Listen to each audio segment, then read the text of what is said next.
Hey guys, and welcome to another First Impressions video, the video game series in which we look at a brand new game that's just come out and I give you my first thoughts and impressions on it. Today we're looking at Wartales, which is a top-down survival campaign mode with XCOM style combat. There are certain survival aspects like making sure you get enough rest, enough food, as well as exploration sort of mechanics where you get to explore and discover the world, and you don't know what's there until you've been there, and there's lots of things to mine and stuff. And there are RPG elements as well, such as missions that you've got to find, a story, and the story changes depending on which option you choose when you first begin. We'll have a look at those different options as well as the main game options and some gameplay in this video. Please feel free to check those chapters in the comments down below to find the part that you are most interested in. Right now though, we're going to jump straight into those main game options that I've just talked about, and we will see what is on offer with this rather compelling game. So, interestingly enough, when you click on the options, it actually takes you to the sound and language options first. This is unorthodox, but not really a problem either way. It's a bit weird that there are only these two options, although this looks like a fairly early access game with many options still to come. As you can see, you've got global volume, sound, ambient, and music, and your language options. Now, they're not that many language options yet, but it's decent enough. And then your graphics options. Now, it starts you on 3080 3840 by 2160. Weirdly enough, when it's on that default option, it's a little bit grainy, and I don't know whether it's because my monitor is 1080p native or not, but the second I put it back to 1080, it looked a lot clearer. So if you start the game up and you notice that it's a bit fuzzy, that's probably why, because it started in the highest resolution possible, and if your monitor isn't that native, it might have an issue with it. Refresh rate is default at 60, and that's all you get. You don't get any other options, and VSync is enabled by default. I wonder if I disable it. Nope. So I've got 60 FPS and VSync. So 60 FPS then, because again, my monitor is 60 Hz by native.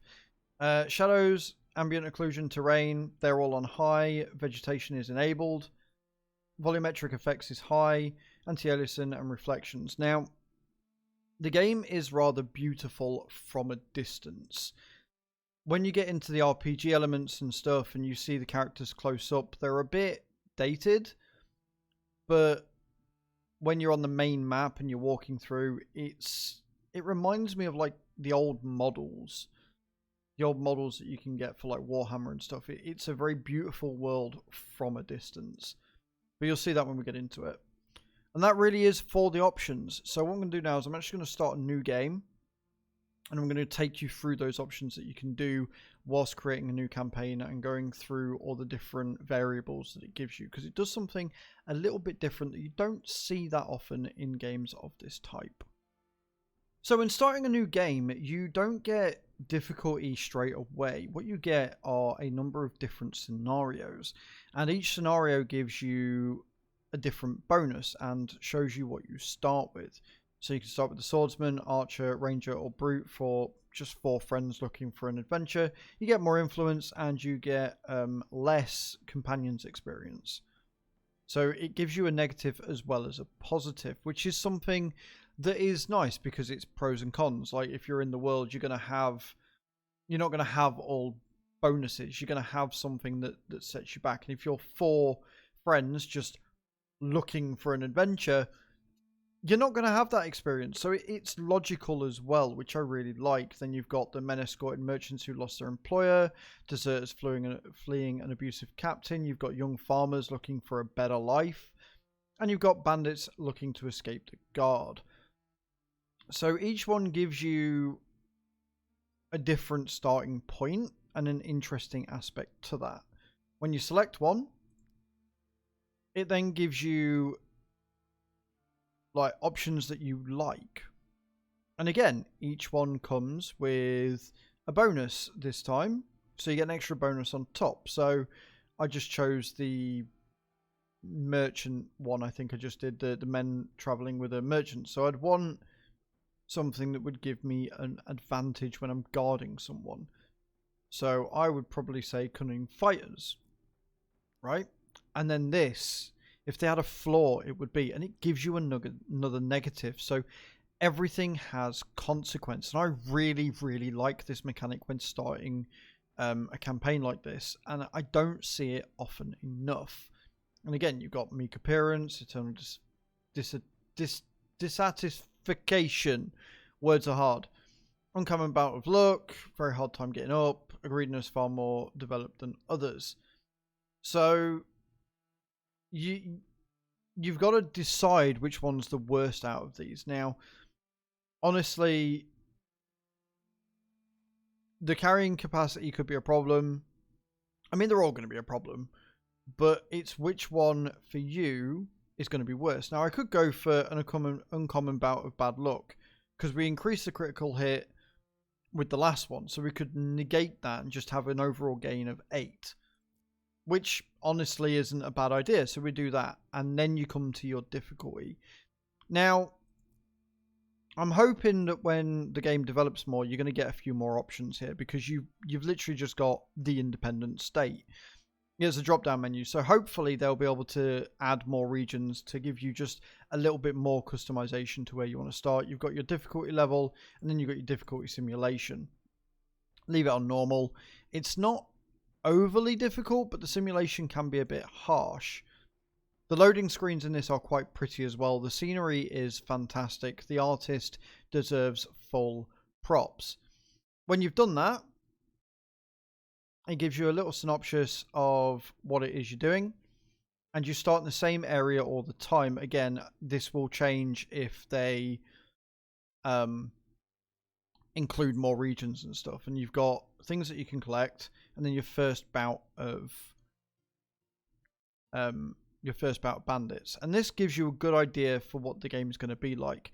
And like I say, it's one of these games that looks very, very pretty from a distance with the landscape and the trees and everything. I will say there's always a bit of starting lag when you start, which is a bit disappointing, but once you get over that first sort of lot, it actually gets quite easy after that, and it doesn't seem to lag out as much at all. The loading times aren't that long. And you simply point and click to move where you want to move to, collect the materials and things that you want, and when you get close enough, the bandits will try and snag you.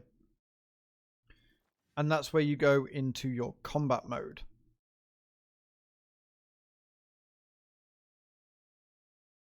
The loading times for the combat mode does seem to take a little bit of a while, but again, there's a lot of foliage down here, and there's a lot that it's got to load into, so it's understandable, although could be better.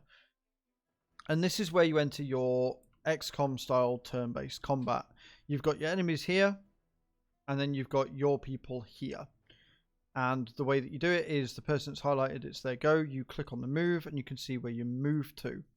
You move them, and then once you've moved, you can slice them, or you can use first aid if you need to.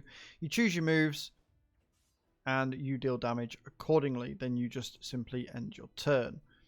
Now, your characters can level up, and there is a skill screen and all that good stuff. So you can learn new character traits, you can learn new skills, you can learn new jobs.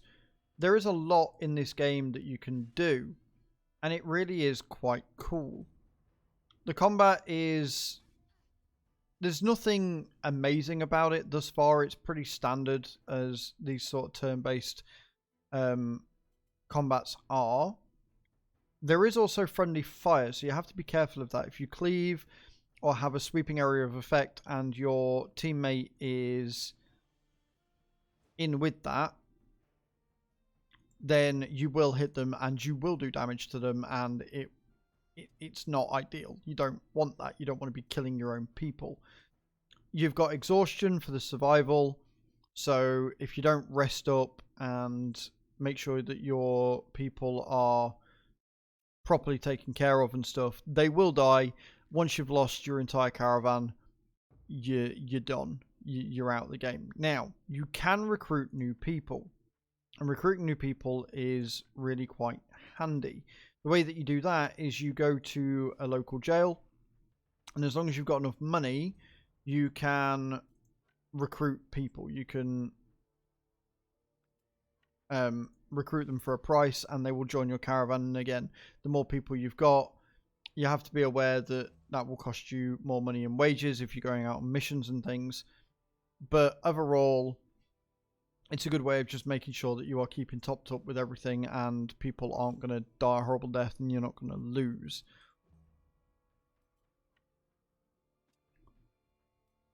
Overall, though, this is a very well thought out game. It is very fun.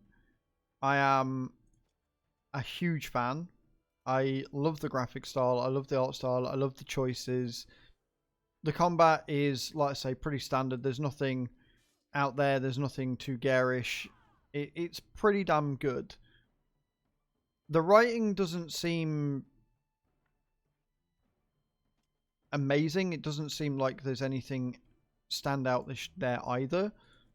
But it does what needs to be done. It sets it up to the point that you know what's going on. You know there's history. You know there's deep lore here. And that is also good. There is a looting system, and this is why the carrying is important, because you've only got a set amount of spaces. This is a very similar system to Path of Exile, right? Where you've got inventory slots and spaces, and you need to make sure that you are, you know, you're stocked up and you're not overcumbering yourself.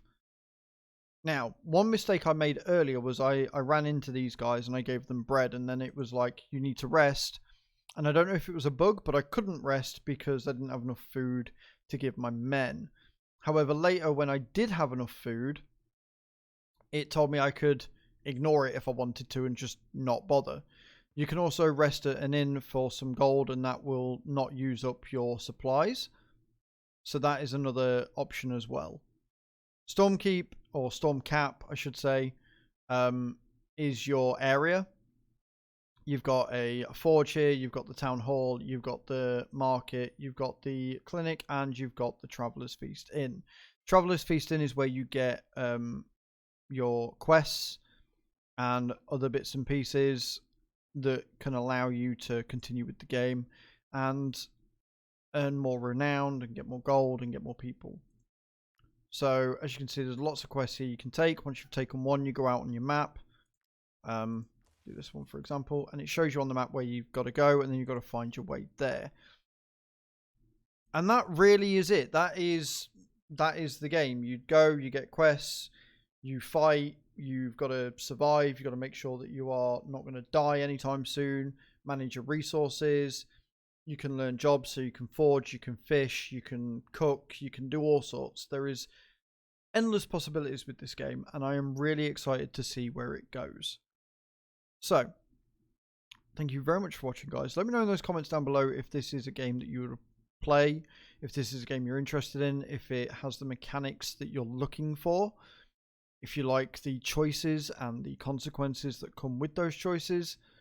Please do let me know in those comments down below, and I thank you again for watching, and I shall see you all next time. Ciao, ciao.